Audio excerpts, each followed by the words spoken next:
This is KUGAN CASSIUS for IFL TV in association with MTK Global. We're at the Matchroom Fight Camp, week 1. You might not recognise him, but this is actual Jordan Gill. We'll come on to your hair. Fluffy, the fluffy look. The fluffy look. I'm also joined by, all the way over there, Mr. Dave Caldwell. Do you like my hair? Mind you, you probably had hair like that once, didn't you? Not quite. Did you let it grow like that? Mine wouldn't go like that. Mine's not. He's got a full-blown afro going on. Mine was more like just swept back, sort of long. Fair enough. You was in the same situation as everyone, just for last night, not for the rest of the week. Obviously, you're actually fighting. But how did you find that 18 hours almost locked in your room, basically? I didn't find it too bad. For me, I'm not too bothered. I like my own company. I was in my bed, I had a nice shower, I put TV on, I had my laptop, I had YouTube, Netflix, all sorts. So I like my own company, kept myself entertained and chilled out, had my feet up. It was lovely. Nice to hear, nice to hear. Dave, we had a little FaceTime call and last night. Yeah, thanks for that. Burnt a little bit of time for me. No, I'm the absolute opposite. I don't like being locked in and in one space and not being able to go about here, there, and everywhere. And I absolutely hate my own company. So it was harder work for me than it was for him. But listen, you have to do what you got to do in order to to get to fight night. So it's one of those things. And the most important thing is we passed the test and we can move on. I was saying to Jordan, coming up to the test, you feel fine, you're great, you ain't got it, not a problem. But once I had that test, then you start thinking, shit, what happens if I do fail? Because we've been like laughing about it and joking about it, with people. What would you do if you failed the test? How's it going to work? And I'm sat there because I'm on my own in my hotel room. I'm thinking, shit, like I hope I pass this test. And then when I got the knock this morning, I think it was 8:20 this morning, saying, "Oh, good, passed." And it's like, okay, job on now. I think it's right because I don't think you really think about it because you're not waiting for anything. But 18 hours to wait for the result of a COVID test is quite a long time. Yeah. So you do start thinking, hang on a minute. Yeah. Like, do you know 100% if you've? Especially when you just, like I said, you just sat in this hotel room and you just sat there trying to burn time, having the odd FaceTime call and just looking at watching boxing and just. But my mind, I struggle to switch off anyway, and it's just, I'm not the biggest fan of it. God help me if I ever got locked up. God help me, because I won't cope with that shit. I think everyone's probably thinking the same thing after being in there. But Jordan, you found it okay, and it was just. Yeah, I was thinking about committing a crime. Do a little 3-month stretch if I needed a break, just a little relaxation holiday. I think I could do a free stretch, and I'd come out a better man. Well, hopefully that doesn't happen. No, Jordan, fingers crossed. But I've got it in the locker if needs be. I think no one will recognise you anyway. I don't think so.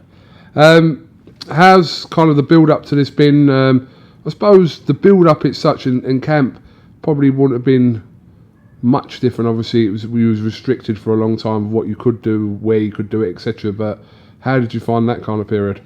It was good. Like I said, it was a bad situation where everything is locked down and you can't get the sparring that you need, or you can't do the training where you need to do it. But I think that we made the best of a bad situation. I was probably doubly annoyed because at the start of lockdown, I was meant to be fighting. I was scheduled to fight on the 28th of March on the David Avanasayan versus Josh Kelly card, and that was pulled fight week. So that was a long time coming for me, that fight, and then that got pulled last minute. So it was frustrating. Then obviously I had to lock down at home, and all I could do was train at home. But like I said, we made the best of a bad situation. Dave was coaching me on FaceTime. My dad's my amateur coach who's holding the pads and working on things with me. I was treated as a training camp. My strength conditioning coach, Danny Wilson, was on phone doing S&C sessions over FaceTime. We're doing running sessions. My nutritionist was on board and on the end of the phone all the time, providing non-stop support. So I couldn't have asked for a better camp. We've been up in Sheffield, Rotherham, for a long time now, getting really good work with Dave. So it's been like a normal camp because I sort of always isolate. So the only thing is that at the start of camp, I've done all the work at home this time, and then come to Rotherham after, and probably haven't had as many sparring partners as possible, but the quality's been there, so I'm happy. Dave, last few fights for Jordan, the opponents are getting stepped up. It's quite evident, and we're really kind of getting to see what Jordan Gill is made of. Yeah, all I want you to see and the fans to see is what I see in the gym. I go back to when we went to America last summer. You know, sparring the likes of Manny Robles the third, who went on to fight for a world title just after that. Sparring in Japan against a guy that boxed for a world title. He's a quality operator, and then you see as he's developed over the last year, the things that we've been doing, the things that he's been doing, the levels of sparring that he's been getting as well. It's just bringing him on, and he's improved so much. And the funny thing is whereas a lot of people may have tread water during lockdown and things like that, he's actually improved because we've slowed things down while we were doing the FaceTime session. We've slowed things down, maybe picked 2 combinations a session, drill. Like I said, his dad coached him as an amateur, so there was never any problem about his dad doing the pads and putting on the body protector for me, apart from him getting blasted on it. So, you know, they were doing things that I was needing to, but the perspective that I was getting, this is where for myself as well, it changed my approach a little bit. We've added something else into the way that I'm coaching, is that I've always done everything myself, and so I only get my perspective when I'm on the pads, that view, and that's it. But by watching it on a screen or seeing it as a different angle, him with somebody else on the body protector, the pads, the angles that he's moving off and things, I'm spotting different things, so then we can tighten up on this, tighten up on that, adapt that a little bit. And then as lockdown went on, towards the last couple of weeks, when he's on a bag, I'm watching him on the bag, I can see the difference in him, and how he's delivering his punches, and how he's more efficient in what he's doing. So then when he's come back into camp, back up to my gym, I'm working full time. Once a week, we've carried on. I've brought his dad in once a week, and his dad will do the pads, and I'll be on the outside and I'll be watching. Now I've seen this done obviously with other people like the Reynosos do it. You know, the dad sits on the outside and watches Eddie do the pad work and things like that. You get to see a different perspective. So doing that once a week, I feel that we've managed to alter a few little things and just add to his game. And I just feel as though mentally as well for me, I've always had this thing about with Jordan where he puts too much pressure on himself. He's overcritical of himself, and he never gives himself any credit whatsoever. For me, if a fighter is doing 99% great and that 1% is just not, and he's just making mistakes on there, if he keeps beating himself up over that 1% and doesn't acknowledge the 99% that was good work, then how do you build the confidence of yourself there? Because all you're doing is focusing on what you're doing wrong. It's great, acknowledge it, yeah, fair enough, but then just work on that, which he does anyway, but rather than putting more pressure on yourself. And he seems to have stopped doing that, and it's over the last, he's had an hard time, obviously there was the loss, and then his illness and fights getting cancelled, lockdown, but during that time as well that he's been gone through, he seems to have matured. He's got married, that changes you, and he just seems to be training, living without the weight of pressure on his shoulders, and that's allowing him to free himself up. We always say we just want him to express himself and just want him to go in there and just show people what we see in the gym day in, day out. And now he's doing that, he's doing it on a consistent level, and I'm just seeing him going straight through the levels, and genuinely, I'm not saying it because he's here, genuinely, it's the best I've ever seen him, and I can't wait for Saturday for him to go out there and just to do what he does. You know, he doesn't have to go out there and do what people expect of him, or this or that. You know, prove anybody wrong. Prove people out there that think that one thing's going to happen in a fight and that's it. He doesn't have to prove anybody anything. I just want him to go out there and be Jordan Gill. If he goes out there and be Jordan Gill, you're going to see a very special performance. Just picking this back up, fair assessment? I think so. You know, Dave says that 99% of the stuff that I do is good, and then I beat myself up about the 1%. I like to do good, and I don't like to do bad. So I like to be perfect all the time. I'm a perfectionist in like most things that I do. I take my time and do things with care and make sure I do it to the best of my ability. So when I know I can do better, it annoys me and it grates on me. So sometimes you just gotta be happy with what you do and let everything flow. And that's what we've sort of nailed in this camp. I think I've nailed the fact that you just need to go and relax and let it flow, and it seems to be working well. Let's talk about Reece Bellotti. On paper for the fans, it's a fantastic fight. How are you feeling ahead of this fight? About Reece? I'm feeling good. I think like you say, it's a great fight. I think it's a fight that everybody's looking forward to out of the whole fight camp series on all 4 nights. I think it's probably one of the best fights on the whole roster. And I think for me to kick off fight camp, you know, it's exciting because it's part of history. This will probably never be done again. This fight camp because of what's gone on with the COVID lockdown and everything. Everybody's sort of built so much momentum, so much anticipation up to this point, and I'm kicking it off. So for me and Reece to be part of history, to kick this thing off is amazing, and I am genuinely excited, and I'm genuinely excited for the fight because I can't see any other way that it's not going to be an exciting fight for everyone watching. So enjoy it. Certainly will. You know, there's one person whose test result hasn't come back yet. No. Eddie Hearn. Wow. Could you imagine if he was the one out of everybody? Strange, wasn't it? He was half panicking about it yesterday. I think where everyone's passed, and he's just said he's done now. I would love it if whoever's dishing out the result to him was to wind him up and tell him that I dare him. Tell him that you've failed, mate.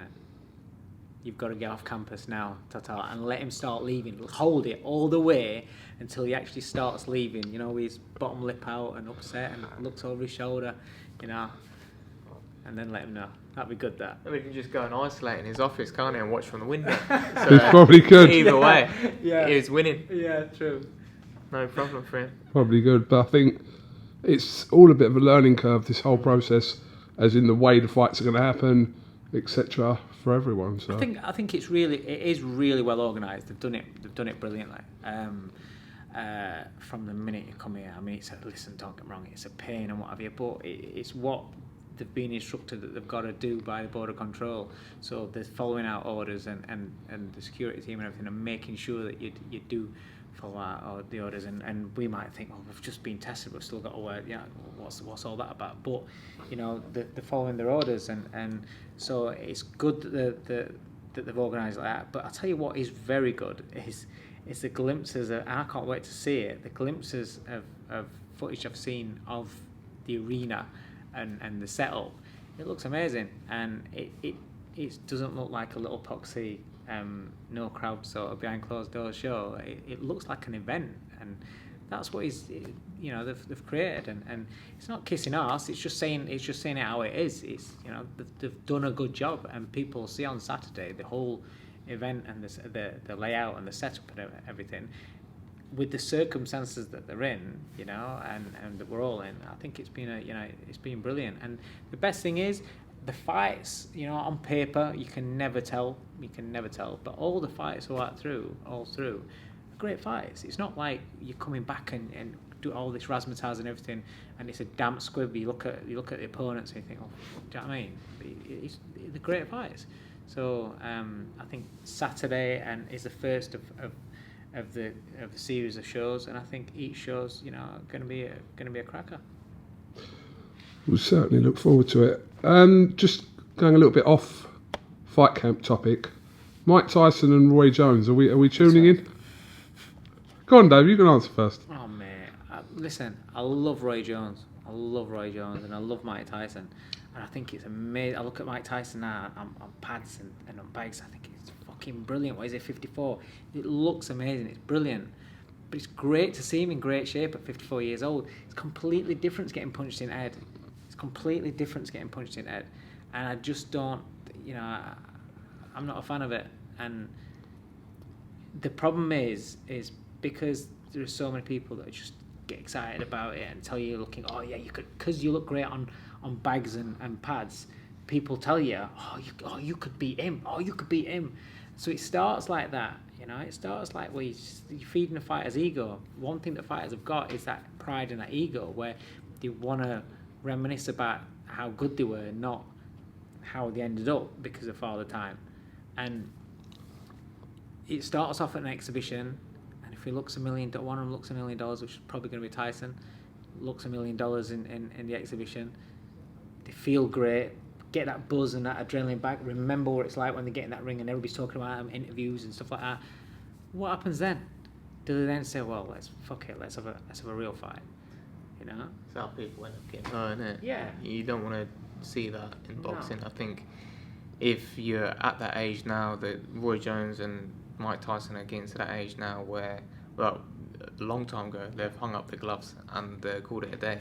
And you think, thank God, because, nobody wants to see that, really. Obviously, it's more of a clown show, because, it's a novelty act, because you go in and you're watching because they were good once, and they are good now. When they hit the bag and hit the pads and stuff, they look $1 million, but you can train a monkey to do that.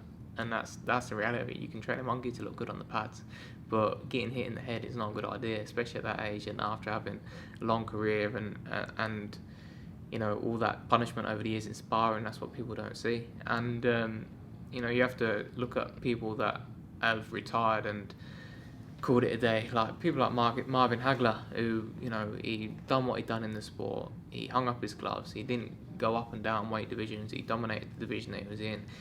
When he called it a day, he called it a day and never come back. And so people like that I have a lot of respect for, because they see the time that they're in, and they know when they're seeing better days, they hang up the gloves, and they've given the sport everything they've got, and that's what you have to respect. Also, it's like when you talk about Marvin Hagler, you haven't got that era where you look at him and he just looks like an ordinary fighter. You just remember Marvin Hagler as being a beast. All right, he got beat at the end, but you remember him as a beast. The kids and the new boxing fans now, and the Twitter generation now, and what have you, today they don't. If you speak to them about Roy Jones, a lot of them don't know about Roy Jones, and they don't know about him, how good he was. And you have to look at the early part of his career, his main part of his career, and that's what you show them. But there's that footage there where if they see of these last few fights where he was getting knocked out, and they say, how can you mention him as one at greats? But then imagine then if you haven't even seen that, and now you hear Roy Jones, and Mike Tyson, look at the end of his career as well, losing people like Kevin McBride, and then you see him now.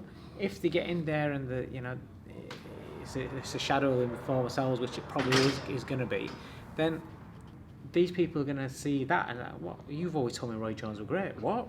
Mike Tyson won't live with today's heavyweights. That's what you're going to get. It's reputations as well, and I think they've done that much in the sport, and the two absolute legends in the sport. I don't understand. I do understand it's because they want to, because they're in shape. They want to do it. I understand that, but I wouldn't want to ruin the legacy and tarnish their legacy anymore.